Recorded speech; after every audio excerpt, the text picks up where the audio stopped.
ಮುಸ್ಲಿಮರನ್ನ ಓಲೈಸಲು ಧರ್ಮಸ್ಥಳದ SIT ತನಿಖೆ ಇದು.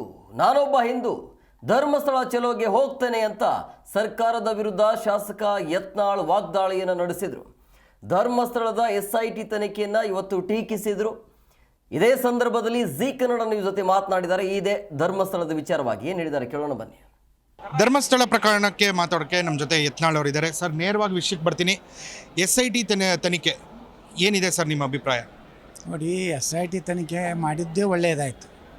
ಯಾಕಂದರೆ ಇಲ್ಲಾಂದ್ರೆ ಇದೊಂದು ದೊಡ್ಡ ರೀತಿಯ ಸೌಜನ್ಯ ಅಂತೇಳಿ ಎಲ್ಲರಲ್ಲಿ ಸಂಶಯ ಮೂಡುವ ರೀತಿಯಲ್ಲಿ ಇವತ್ತು ಅದನ್ನು ಒಂದು ಅಪಪ್ರಚಾರ ಹರಡ್ತಾಯಿದ್ರು.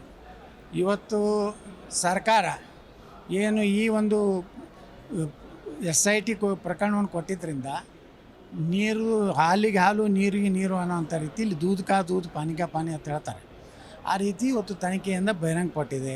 ಎಲ್ಲ ಮಾಧ್ಯಮಗಳು ಭಾಳಷ್ಟು ಅಲ್ಲಿ ಏನು ನಡೀತಾ ಅನ್ನೋದು ಪ್ರತಿಯೊಂದು ಕ್ಷಣದ್ದು ಸಹ ವರದಿ ಮಾಡಿ ಇವತ್ತು ಇದರಲ್ಲಿ, ಯಾಕಂದರೆ ನಾವು SIT ಮೇಲೆ ಏನು ತನಿಖೆ ಮಾಡ್ಲಕತ್ತಾರ ಅದ್ರ ಮ್ಯಾಗೂ ನಮ್ಮ ಕಣ್ಣು ಇರಬೇಕು. ಅಲ್ಲಿಯೂ ಇವರು ಈಗ ಹೆಂಗೆ ಸುಮ್ಮನೆ ಚುನಾವಣೆಯಲ್ಲಿ ಗದ್ದಲ ಮಾಡಿ ಅಂತ ಹೇಳ್ತಾರಲ್ಲ, ಇಲ್ಲೂ ಗದ್ದಲ ಮಾಡಿವರು ಅದನ್ನು ತಿದ್ದಿ ಇಲ್ಲ ಇಲ್ಲಿ ಶವ ಸಿಕ್ತು, ಇಲ್ಲ ಎಲ್ಲಿದೋ ಅಂತಂದು ಶವ ಹಾಕಿ ಅದು ಉಳಿದಿದ್ದಾರಂದ್ರೆ ಮಾಧ್ಯಮಗಳಿಂದಲೇ. ಮಾಧ್ಯಮ ಇರಲಿಲ್ಲ ಅಂದರೆ ಇವರು ಒಂದು 4 ಹೆಣ್ಣಿನ ಶವ ತಂದಿಟ್ಟು ಧರ್ಮಸ್ಥಳ ಅಪವಿತ್ರ ಧರ್ಮಾಧಿಕಾರಿಗಳು ಅವ್ರ ಮನೆಯವರೆಲ್ಲ ಅತ್ಯಾಚಾರ ಮಾಡಿದ್ದಾರೆ ಅನ್ನೋಂಥ ಕೆಟ್ಟ ಸಂದೇಶ ಕೊಡುವಂಥ ಕೆಲಸ ಮಾಡ್ತಿದ್ರು. ಸುದೈವದಿಂದ ಇವತ್ತು ಮಾಧ್ಯಮಗಳ ಒಂದು ಏನು ಹದ್ದಿನ ಕಣ್ಣು ಇರೋದ್ರಿಂದ SIT ಅವರು ಸಹ ಅಲ್ಲಿ ಒಳ್ಳೆಯ ಅಧಿಕಾರಿಗಳು ಅದಾರೆ. ಅವ್ರ ಬಗ್ಗೆ ನಾವು ಸಂಶಯ ಪಡೋದಿಲ್ಲ. ಅವ್ರು 13 ಕಡೆ ನೋಡಿದ್ದಾರೆ, ಕ್ಲೋಸ್ ಮಾಡಬೇಕು. ಅವ್ರು ಯಾರು ಅದಾರಲ್ಲ ಅವ್ರಿಗೆ ಶಿಕ್ಷೆ ಆಗಬೇಕು.